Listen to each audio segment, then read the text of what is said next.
Morning, y'all. It's Kate at Kate's Garden, Chicken and Cat Rambles. And I made a couple videos this week. I didn't really have anything planned to make one today, but doing some paperwork for Paul and stuff, and I realized that what today is. Not just Friday, but it is the dreaded Ides of March. Dum dum dum. Okay, I know I'm being silly, but it could be kind of foreboding because look, more rain. Yeah, it's a little after. It's about 8:15 in the morning Eastern time.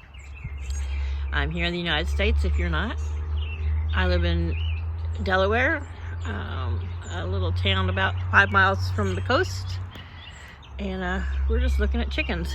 So this morning, I've got several people wanting attention. Red Crocs or not, I got my laddie. Yeah. He's like, Mom, what are you doing? My girlfriend might be watching. And my Chaos, my poultry protection cat. He's called a PPC. And there we go. We have Miss Flower. Her sister, Miss Daisy, is still inside on the nest box. She slept on the nest last night, so she's officially broody. It's been a full week. So, I'm just, trying to keep track of it so I know kind of when eggs should be hatching, 21 days, and, when to start looking for little chicks. Maintaining, usually on nice days like this, I leave their food and stuff outside. You see they got a new cabbage. Sorry, I got hiccups. Had a belch too. Weird. The morning Red Bull's just making me a little belchy. But, I've made sure there's food and water where she can get to it. This morning when I brought Chaos his can of food, of course Laddie had to go, and Flower here had to go up and eat it, so I got a couple more little fancy piece cans, and dumped a can out here for them. It's the pate, so it's kind of like a little solid can shape. They went to town on it, and so I dumped one over the fence, and then I gave a little bit to Miss Thing. Look, her take a couple bites. Daisy, who's in there on the nest box, and then I dumped the rest of it out. But she can hop down and get to food and water within about 2 feet of her, so she's good. But yeah, we've got all the windows open now. We're supposed to have a couple cold nights coming after the weekend, or maybe beginning of next week, like down in the mid-30s. But the days are going to be up in the between. Today's supposed to reach 80. I know. Yesterday was 75, and I thought I was dying. I was complaining. My ideal summer would be between 75 and 80. If it would just stay that temperature, I would be happy.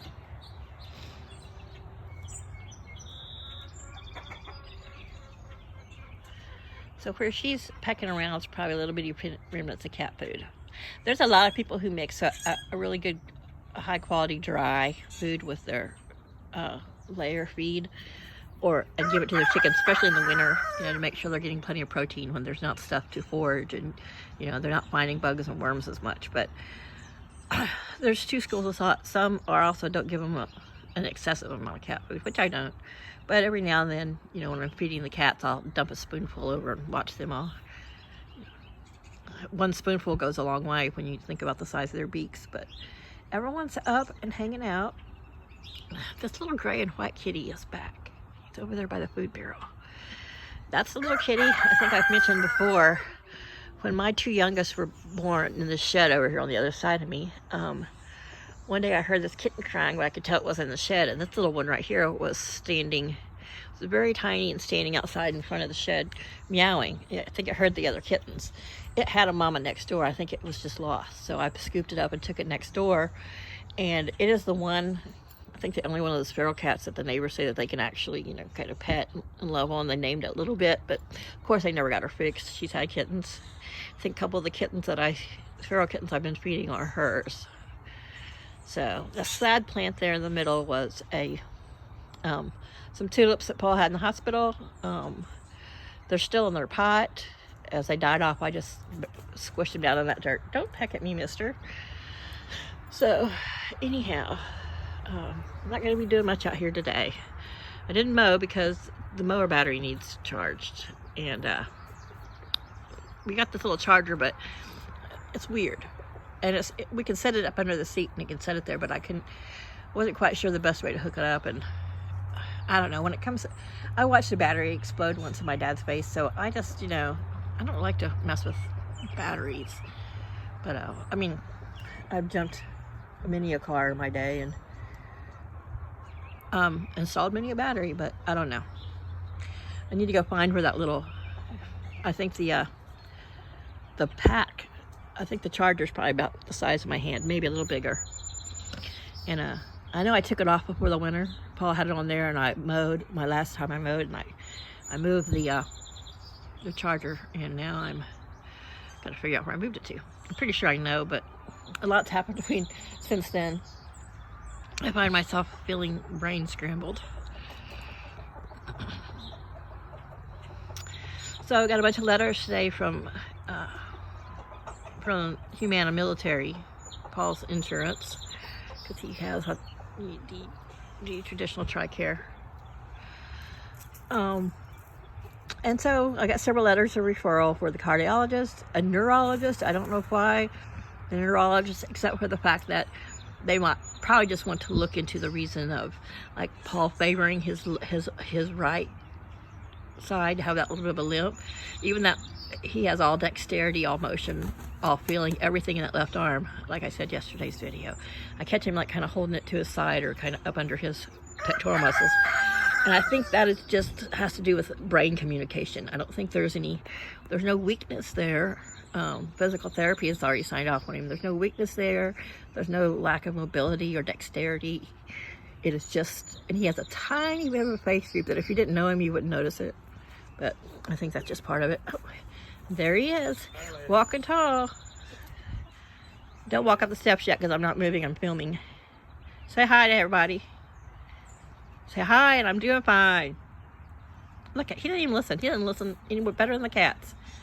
He's got coffee, so I don't want to make him laugh because he'll spew it everywhere. He's got the giggles. That is one of the after effects of his stroke. Stop. He gets the giggles. Look at him. He's starting to giggle now. Now he's trying to cover his mouth because he doesn't want to giggle. He knows he's got the giggles all the time. He's doing great. So, just a little chat out here with the chickens this morning. Watching the rain, dark clouds slowly come in.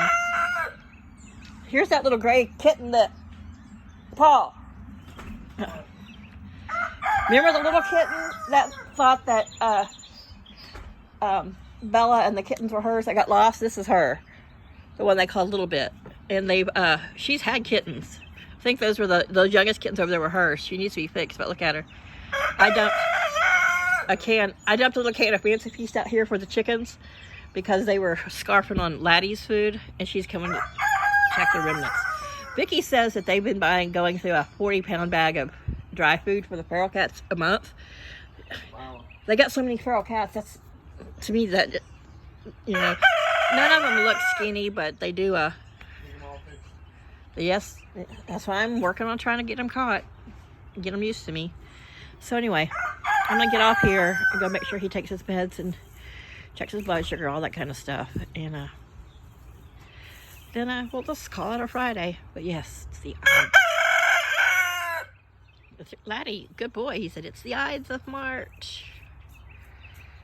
Beware of assassins. Do not go and speak at the Senate today.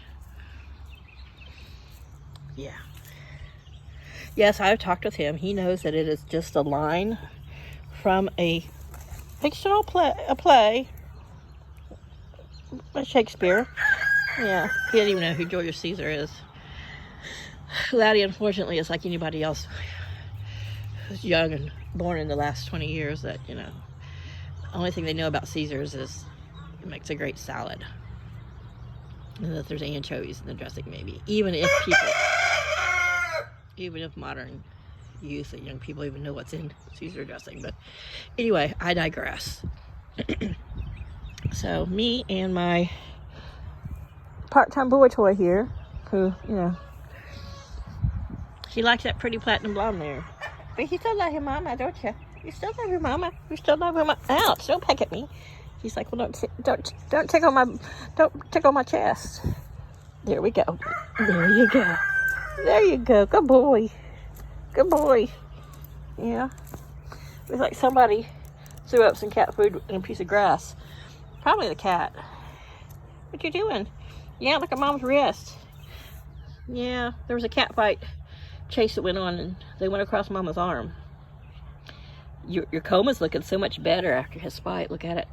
It was looking really bloody back here on the top. Right there. And the black spots are kind of, I guess you would call them like scars.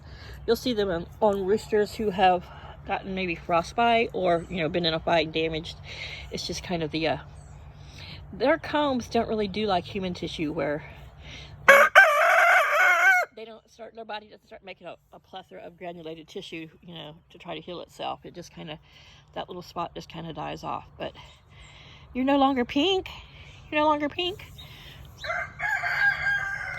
So there's Chaos. He doesn't go far. I'm out here, so Laddie is, of course, not going to go far. But he's within about 12 feet of his little girlfriend there. And so everybody's out in the morning sun.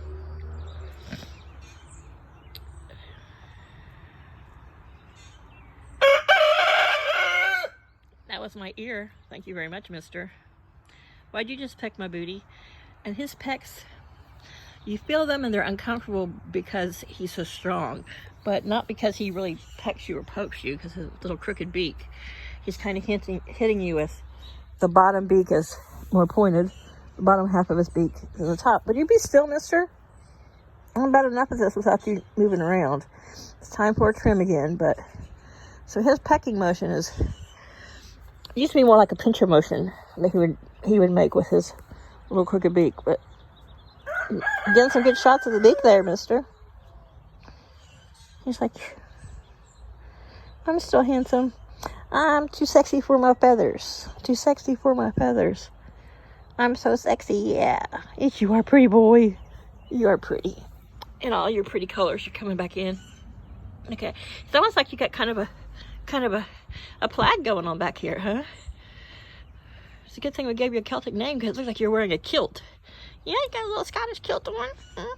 It's pretty. Very pretty feathers. Very pretty markings. Look how big your one. You got one spur left.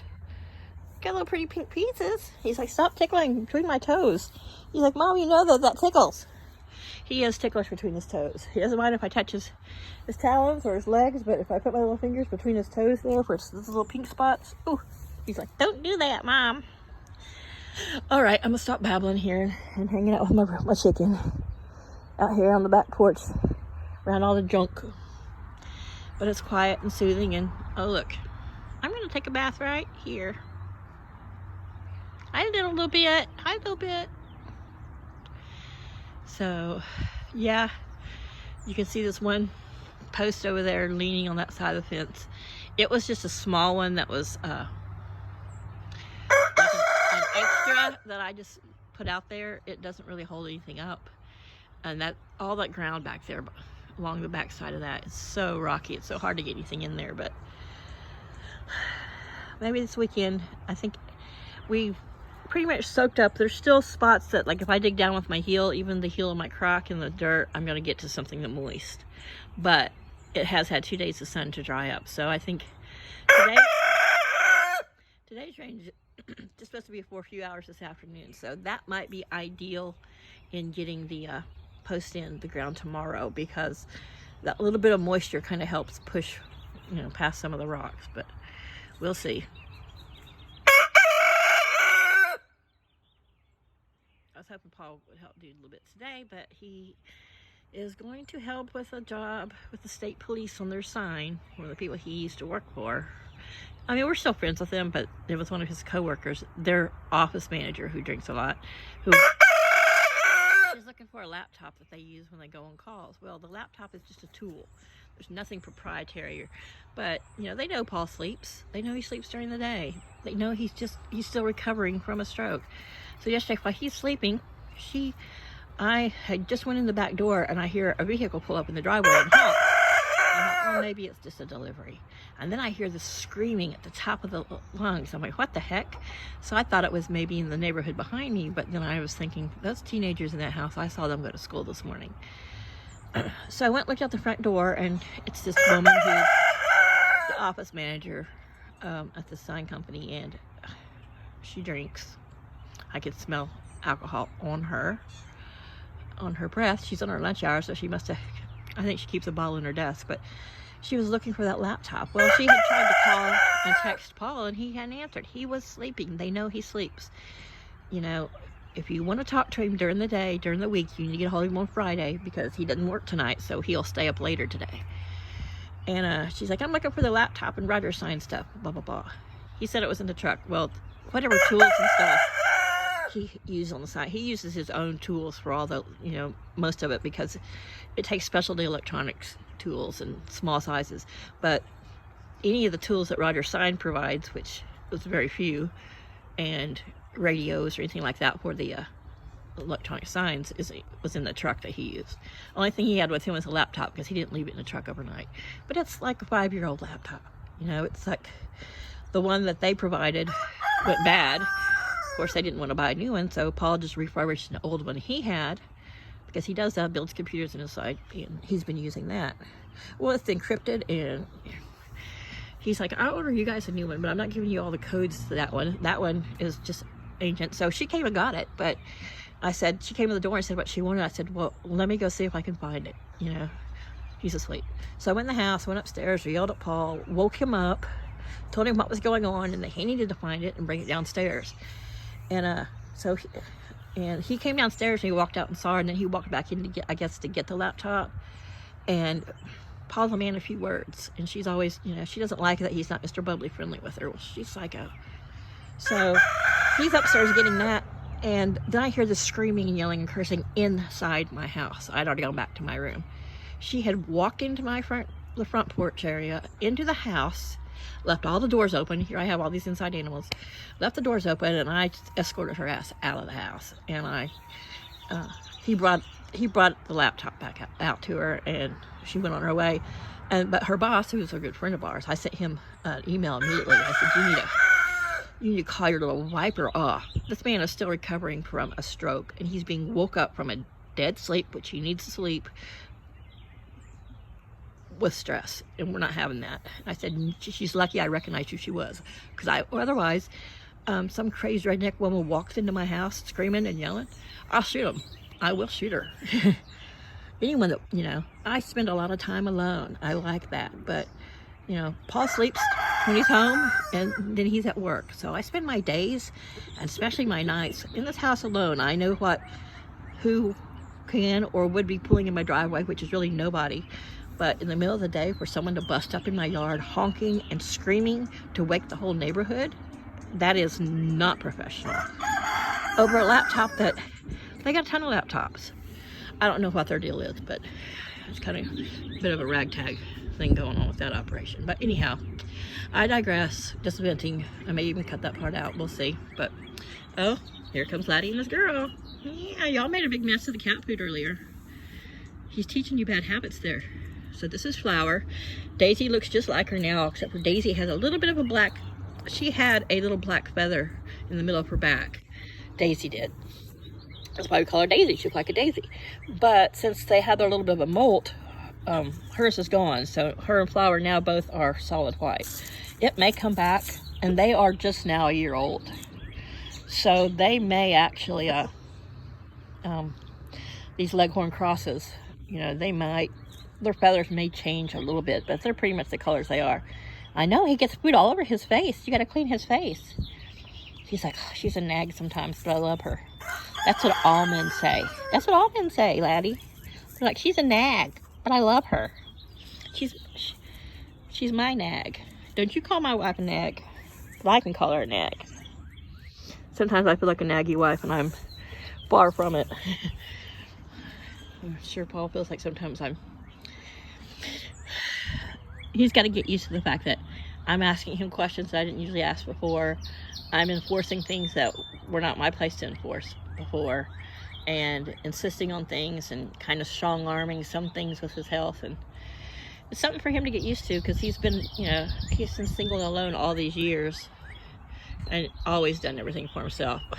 Even when he was a little kid, you know, parents would leave him for the weekend with a loaf of bread and a jar of peanut butter and see you in a few days, kid, you know, that kind of shit. But so anyway, we're all good. Look at those clouds coming. If we hadn't had so much rain this winter, I would be excited about rain. I love rain. I love rainy climates. I could live in the north of England happily, Scotland happily. And of course, they don't get as hot as we do. What they consider hot summer is like a mild summer to us. We're like praying for that temperature. So we'll see. Oh, look, Kitty's found herself on top of the old grow out coop. Yeah, we need to dismantle that. I could probably still scrap some of the stuff, some of the woods and the 2x4s and the plywood on that thing. That was a big crate, the size of that long skinny pallet there. It was long and skinny, made like that. That's what the floor looks like. So that crate that Kitty's sitting on essentially is the same as this pallet, but with a box around it. Or a box on 3 sides. All right, well, I'm gonna go now. I'm just rambling. And go check on Paul, see how he's doing. Ooh, that's a big cabbage. Bye, y'all. Y'all have a great afternoon and a great weekend. Thank you. Please like, share, and subscribe. Help my channel grow. I wish I was a better content creator, and I'm sure if I worked harder at it, but it's not something that I'm depending on as a job, or I'm trying to reach some high standards of, doing this. I'm just, it's a place for me to vent and to share my chickens and to be a little more social, and hopefully when I reach 1,000 subscribers, I'll be able to monetize, and that'll help take care of the chickens a little bit. But until then, we're doing good. Once again, thank you. I hope you're all doing well, and I hope your spring is blooming out like mine. Bye, y'all.